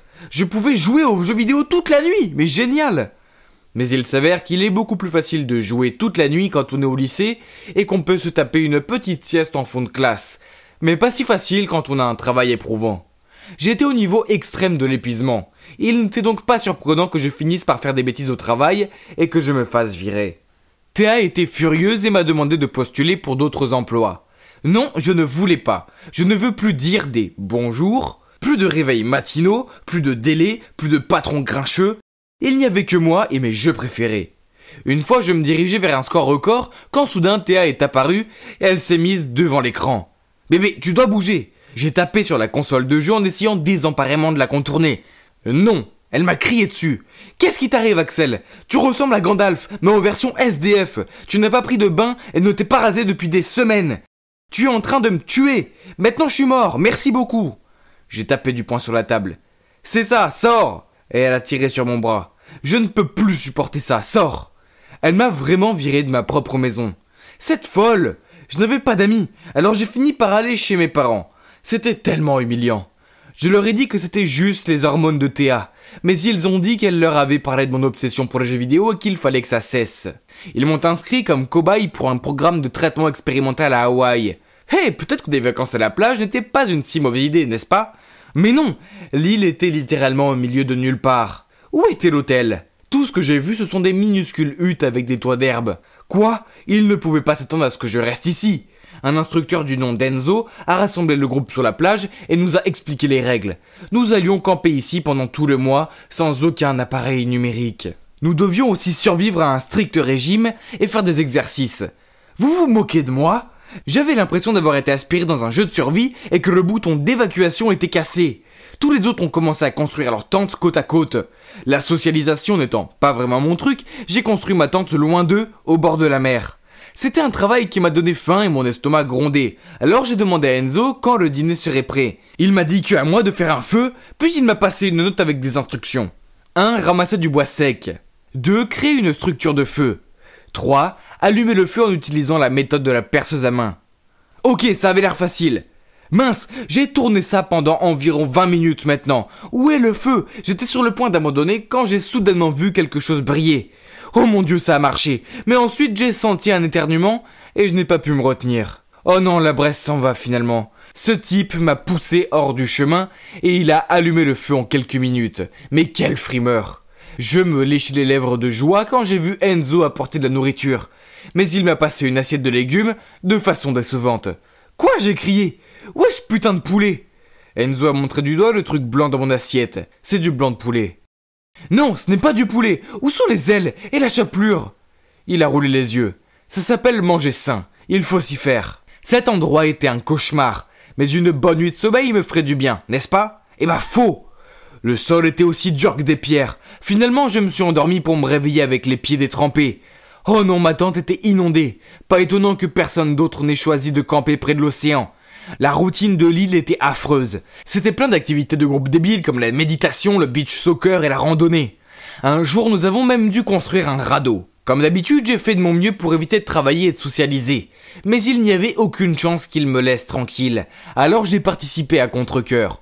Une fois le radeau terminé, nous l'avons essayé. Mais il a vite chaviré et comme j'étais le seul à ne pas savoir nager, tout le monde s'est immédiatement précipité pour me sauver. J'ai été très touché et j'ai eu honte d'avoir été si égocentrique. Après cela, j'ai essayé de me mettre en avant et d'être plus sociable. Et je ne vais pas mentir, ce n'était pas trop mal. Ensuite, nous avons passé nos soirées à nous asseoir autour du feu de camp et à écouter les autres parler de leurs problèmes. Mon tour était facile pour moi, car je n'avais aucun problème. Le problème était ma femme, pas moi. Elle ne comprenait pas que j'avais beaucoup de pression au travail et à la maison. Alors jouer aux jeux vidéo était mon seul échappatoire. Tout le monde m'a fait des reproches et m'a regardé fixement. Puis un gars, nommé Samuel, a dit « Ce n'est pas cool mon frère ». Pour être honnête, j'étais pareil. J'étais accro au sport et je refusais d'aider ma femme. Nous avons donc échangé nos places et j'ai appris combien il était difficile de s'occuper des enfants et de la maison. Je savais que je devais changer avant de perdre ma famille pour toujours. C'est pourquoi j'ai rejoint le programme. Pauvre gars. Mais ce n'était pas la même chose pour moi, n'est-ce pas?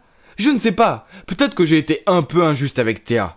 Je pensais à ça en retournant à ma tante quand une fille nommée Mathilde m'a rattrapé. Elle a posé ma main sur mon épaule et a secoué ses cheveux. Était-elle en train de me draguer?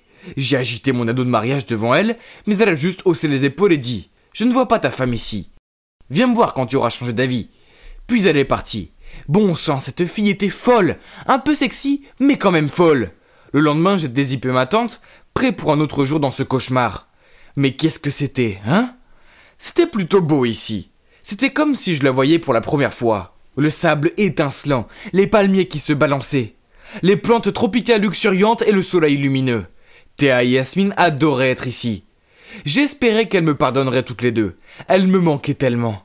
À la fin du mois, je n'avais plus aucune envie de rentrer à la maison et de jouer à des jeux, mais plutôt de serrer ma famille dans mes bras et de ne jamais la laisser partir. La veille de notre départ, Enzo nous a récompensés par un appel téléphonique d'1 minute. Même si je voulais entendre la voix de Théa, j'étais un peu nerveux. J'espérais qu'elle n'était plus en colère contre moi. Le téléphone a commencé à sonner, mais un type a décroché. J'ai demandé où était Théa, mais il a dit qu'elle était sous la douche. Puis la ligne s'est coupée. Ma minute était écoulée. Mais qui était ce type? Avait-elle une liaison? On était toujours mariés, et nous avons un enfant ensemble. Furieux, j'ai couru dans la tente de Mathilde, voulant me venger de ma femme infidèle. Mathilde s'est approchée de moi et était sur le point de m'embrasser, mais je n'ai pas pu le faire. Alors je me suis esquivé, j'ai marmonné un désolé, et je me suis dépêché de partir. Le lendemain, j'ai finalement quitté l'île et je suis rentré directement chez moi pour confronter Théa. J'ai ouvert la porte pour voir un homme debout tenant ma petite Yasmine. Comment ose-t-il? J'ai crié « Éloignez-vous de ma fille !» Soudain, Théa est apparue. « Axel, arrête, c'est Paul !» J'ai réfléchi un moment. « Oh, attendez, c'était Paul, son demi-frère ?» Oups! Je ne l'avais jamais rencontré avant car il vivait à l'étranger. J'ai vite fait de m'excuser auprès de lui, comme c'était embarrassant. J'ai remarqué que Théa me regardait bizarrement puis elle a dit « Wow, Axel, tu as l'air si différent !» Oh oui, avant d'être renvoyé chez nous, chacun d'entre nous a eu droit à un petit relooking. Une nouvelle coupe de cheveux, de nouveaux vêtements et un rasage. Et l'alimentation saine et l'exercice physique m'ont fait perdre 10 kilos. Je suppose que Théa n'a pas pu résister à ce nouveau mec canon. Elle est allée directement le serrer dans ses bras. Donc, à la fin, Théa m'a pardonné d'avoir été un gros connard. Maintenant, j'ai un nouveau travail. C'est assez ennuyeux, mais j'aime rentrer à la maison et passer du temps avec ma famille. Quant aux jeux, je les pratique toujours, mais avec modération. Seulement les mardis et les jeudis. Mais je m'assure de les éteindre avant 22h. Puis je vais faire des câlins à ma femme. Le monde des jeux est formidable. Mais j'ai appris qu'il y a quelque chose d'encore mieux dans la vie. C'est de créer des souvenirs dans le monde réel avec mes filles. Dans toutes les histoires de lycéens, il y a toujours une fille superbe qui fait faire des choses stupides aux garçons pour essayer de les séduire, non? Eh bien moi, mon histoire est à peu près la même. Sauf que j'étais en compétition avec un chien. Ouais, vous m'avez bien entendu. Alors c'est parti. Je m'appelle Lucas, j'ai 17 ans, et Clara est la fille que je poursuivais. Je me souviens de la première fois que je l'ai aperçue. C'était pendant un match de football à l'école et elle était l'une des Pom-Pom Girls. Ses cheveux blonds et ondulés et ses yeux bleus brillants m'ont rendu fou et je ne pouvais plus détacher mes yeux d'elle. En d'autres termes, j'ai eu le coup de foudre. C'est alors que j'ai commencé mon plan de drague. J'ai payé 10$ à mon ami pour connaître son adresse et son plat préféré. Un vrai tracker, n'est-ce pas? Ah, ce n'était que le début. Une fois que j'ai eu son adresse, je me suis pointé chez elle avec un gâteau au fromage et aux fraises, accompagné d'une lettre d'amour. J'ai jeté un coup d'œil par-dessus la clôture et j'allais poser le gâteau sur le pas de la porte, sonner à la porte et m'enfuir. Mais alors que je me dirigeais vers la porte, un chien est apparu et a sauté sur moi. J'ai paniqué et j'ai essayé de m'enfuir, mais au lieu de cela, j'ai atterri sur le sol. Et bien sûr, le gâteau a atterri juste à côté de moi et la lettre s'est envolée. Quel désastre! En plus, cet année chien n'arrêtait pas de mordre mon pantalon, pendant que je criais comme un petit enfant. Et devinez qui est apparu à ce moment-là? Nul autre que Clara. Remarquant le gâteau et la lettre à son nom dessus, elle m'a souri, m'a aidé à me relever, et m'a dit qu'elle avait une trousse de premiers soins à l'intérieur. Elle a dit que son chien Max devient tout simplement content lorsqu'il voyait de nouvelles personnes. Puis elle a continué à s'excuser. Mais je lui ai dit que ce n'était pas grave. Pour être honnête, je tomberais comme cela tous les jours si cela me permettait d'être aidé par Clara. Après cela, nous avons commencé à nous envoyer des textos, bien que la plupart du temps, elle m'envoyait des photos de Max. Finalement, après quelques mois de textos, j'ai eu le courage de lui proposer un vrai rencard, et c'était génial.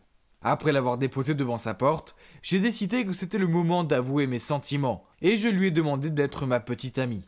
Je tremblais tellement que j'ai presque oublié de respirer. Mais heureusement, elle m'a dit qu'elle m'aimait bien aussi. Puis soudain, elle m'a attrapé et a déposé un gros baiser sur ma joue. Alors je l'ai prise dans mes bras et j'ai décidé d'y aller pour un vrai baiser sur ses lèvres. Mais sorti de nulle part, Max est apparu et m'a sauté dessus. Et je suis tombé à plat sur le visage. Pas de nouveau! Et cette fois, j'étais furieux. Je me suis redressé et j'étais sur le point de perdre la raison. Mais j'ai remarqué que Clara riait. « Max a l'air de t'aimer !» a-t-elle plaisanté. Il me rendait complètement dingue. Mais en voyant à quel point elle était heureuse, ma colère s'est dissipée. J'étais sur le point de me lever et de me lancer pour un nouveau baiser. Mais Max continuait à attirer Clara à l'intérieur. Elle n'avait pas d'autre choix que de le suivre. Et je suis resté tout seul. Mec, c'était quoi le problème de ce chien? Après cette nuit-là, j'ai renoncé d'aller chez Clara quand on se voyait. Je lui ai même dit que je pensais que son chien me détestait. Et elle a trouvé ça très drôle. Elle a ensuite dit qu'il était simplement protecteur. Puis elle a raconté pourquoi il l'avait adopté. Donc, quand j'avais 8 ans, mon meilleur ami vivait à côté. Il s'appelait Martin, et Max était son animal de compagnie. Nous étions tous les trois très proches, mais un jour, les parents de Martin ont divorcé, et Martin est parti au Canada avec son père. Alors il a laissé Max avec moi. Cela fait 9 ans que nous ne nous sommes pas revus. Une pensée a traversé mon esprit. Peut-être que Max me détestait parce qu'il pensait que Clara était la petite amie de Martin. Mais non, ce n'est qu'un chien, non.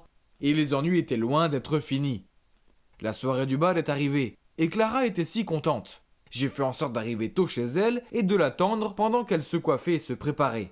Je lui ai dit que j'attendrais dehors. Mais elle a insisté pour que j'entre. Je redoutais de voir Max, mais bien sûr, il était là, à m'attendre près du canapé avec un sourire en coin. Je veux dire, allez, depuis quand les chiens sourient-ils? Je suis resté sur mes nerfs aussi à le regarder, et après que Clara soit remontée à l'étage, il est venu vers moi avec une photo dans la bouche. C'était Clara assise à côté d'un garçon, et Max était là aussi. De toute évidence, c'était Martin sur la photo. Et ils avaient l'air si heureux ensemble. Pourquoi Max me montrait-il ça? J'ai regardé Max droit dans les yeux et lui ai dit « Écoute Max, Martin et Clara ne sont pas ensemble. Clara est ma petite amie, alors laisse-nous tranquilles, ok ?» Max a continué de me fixer puis il est reparti. C'était clair que j'avais perdu la tête. J'étais en train de menacer un chien. Ah! Après un moment, Clara est descendue et nous étions sur le point de partir. Mais je n'arrivais pas à trouver mes chaussures. Après 30 minutes de recherche, nous les trouvions toujours pas. Et Clara était très en colère contre moi. Elle a couru à l'étage et s'est enfermée dans sa chambre. Je ne savais pas quoi faire, alors je me suis levé pour partir pieds nus. Quand je suis sorti, j'ai remarqué que Max souriait à nouveau, mais je n'étais pas d'humeur à m'intéresser à lui. Soudain, j'ai entendu des bruits de pas derrière moi. Je me suis retourné et c'était Max avec mes chaussures dans sa bouche. Il les a laissées à mes pieds et s'est enfui. Je n'arrivais pas à le croire. Ce stupide chien a volé mes chaussures et a ruiné notre soirée. J'ai passé la semaine suivante à envoyer des SMS à Clara pour essayer de m'excuser. Et finalement, elle m'a pardonné. Mais je détestais toujours autant Max. Il faisait de ma vie un véritable cauchemar. Pendant l'été, Clara est allée à Chicago avec ses parents pour rendre visite à sa tante. et elle m'a demandé de garder Max pendant 2 semaines. Mais quoi, tu te moques de moi? Je n'avais pas d'autre choix que d'accepter. Si je disais non, je risquais de perdre Clara. Donc je suis allé le chercher. Je l'ai vu se tenir là, nous sourions à nouveau. On aurait dit qu'il disait « Ohé Lucas, es-tu prêt pour 2 semaines en enfer avec moi ?» Le pire, c'était toutes les instructions que Clara m'avait données sur la façon de prendre soin de son précieux Max. Donne-lui des aliments bio pour chien 3 fois par jour dans son bol spécial. Ensuite, assure-toi qu'il fasse 2 promenades par jour et pas moins de 8 minutes chacune. Et tous les soirs à 18h, il a besoin de son bain avec son gel moussant pour chien.